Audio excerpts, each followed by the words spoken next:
So we're in mid-October and the power of the sun is getting less intense this time of year. And shorter days. However, it's still pretty warm in there. We can see that it's around 27, 28 degrees and just above 30% humidity in the basking area. So while the Par 30 75 watt Arcadia heat lamp provides the strongest radiation out of the bulbs that I've tested, that would probably be best for summer, and then perhaps using this ExoTerra 75 watt spot bulb over the autumn, which is just a little bit less powerful than the Par 30 bulb.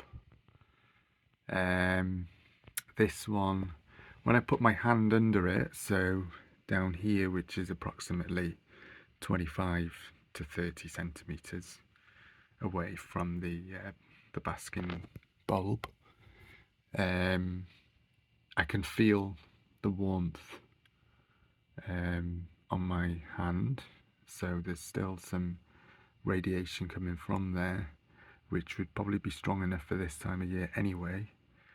And Mr. Jinx is pretty much hiding a lot now. He is getting ready for hibernation. So he won't be coming out as much as he was doing a few weeks ago. Yeah, and there's a couple of extra LEDs that I've added just to sort of make the basking area more luminous. And I have the Jungle Dawn LED bar and the UVB bar, which radiate light sort of that way. And then we have this cooler end, which is around about 22 to 24. It can get up to about 26, but anyway, temperatures don't really matter. It's the radiation coming from the light that matters more,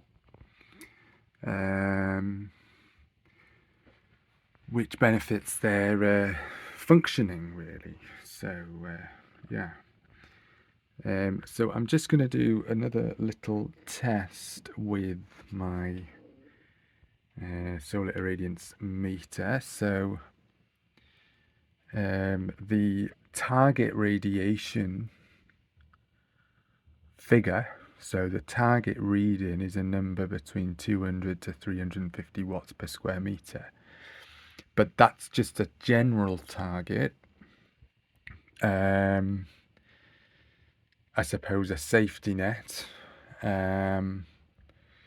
but obviously seasonal sort of transitions in the wild affect, so the lighting, so when as the sun kind of moves further away from the earth, as the days get cooler in the northern hemisphere, and it's the opposite in the southern hemisphere, so the radiation, that'll affect the radiation as well. It won't be as strong because the sunlight is further away as the earth tilts on its axis. So that figure, the baseline figure of 200, 350 watt, is just a standard, but I'm sure there can be variations depending on the season. So that standard may suit the peak of summer, for example, and then in between there can be sort of variations a little bit less powerful, so maybe 100 to 150, for example, watts per square meter, you know, over the course of the shoulder seasons, if that makes any sense at all. Right, so I'll just give this a little test. So we can see now, so placed around 25 centimeters from the basking spot, we can see a read. If I point it just exactly horizontal, I'll place it on there, I get about 100. If I move it away, still placing it horizontal-ish. So if I place it here, which is sort of, I get about 80. If I place it over here, I'm getting 25. If I tilt it towards the light, getting about 45, 50. I move it this way and tilt it, we're getting 60. So yeah, there's still good kind of amounts of radiation coming from that in quite a sort of a wide area.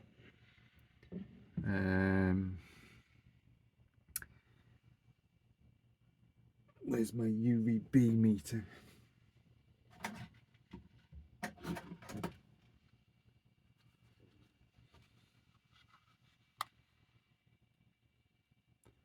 That's about perfect.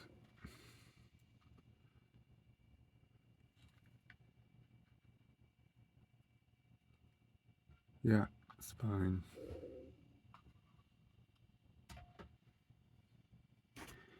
So let's just have a look.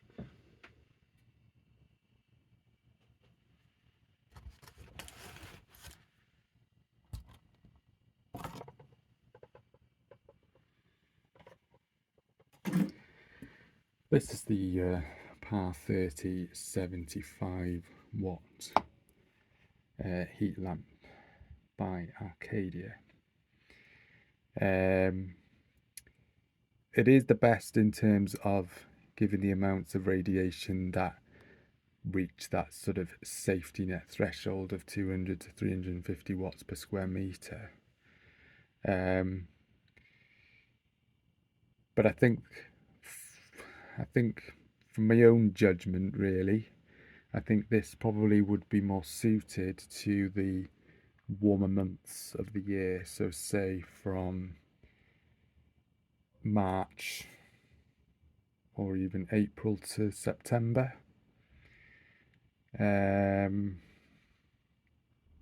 Or even May, I'm not, you know, and then using the Exoterra in spring and autumn,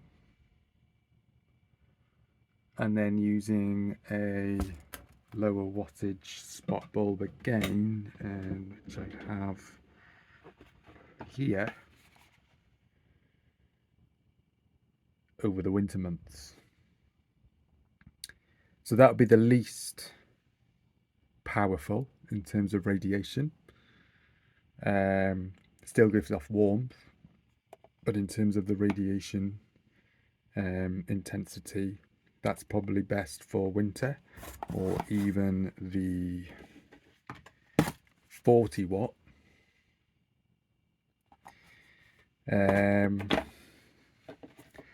There's an alternative as well. There is the, I've got quite a collection of bulbs now. There's this, which I've been using predominantly, and this is the 35 watt halogen by Arcadia. It's one of their newest products. You can just see the small print Bailey there, 35 watt. So that gives off good radiation as well. It was around about, well, when I first put it in, the intensity was within that threshold of 200 to 350. But I don't know if they wear off over time, because in sort of late September, before I did this whole experiment, this was only giving off about 120-ish. which is still stronger than the Exoterra. So that can be a suitable alternative as well. So I don't need to worry about bulbs. There's also the solar basking floodlight. I think that's what it's called. Which I think is a tungsten filament, not a halogen. The halogen is the gas producing. So this guy, that's more powerful because it produces like it's got the halogen gas filament, whereas this is a tungsten filament, so slightly different. This gives off about a similar radiation to this, roughly, maybe a little bit more powerful. Not quite as intense as the Exoterra. But again, if, emergency or whatever, that can be used. So, yeah. So, my favourite is this guy. So, I think I'm going to use this. I'll have to plan kind of like a seasonal thing. So, maybe use this from May until the end of summer, so say around the 20th-ish of September, say the end of September. So from May till end of September. I mean, also got to think about the climate in Pakistan. They have long summers out there, so they have short winters and long summers. So maybe I put that in from March, and then take it out in late September, and then switch to the Exoterra in October, and then come December, January, switch to the ProRep 60 watt or 40 watt, and then come March and April back to the Exoterra, and then May onwards this. That sounds quite like a good plan. So there we are, folks.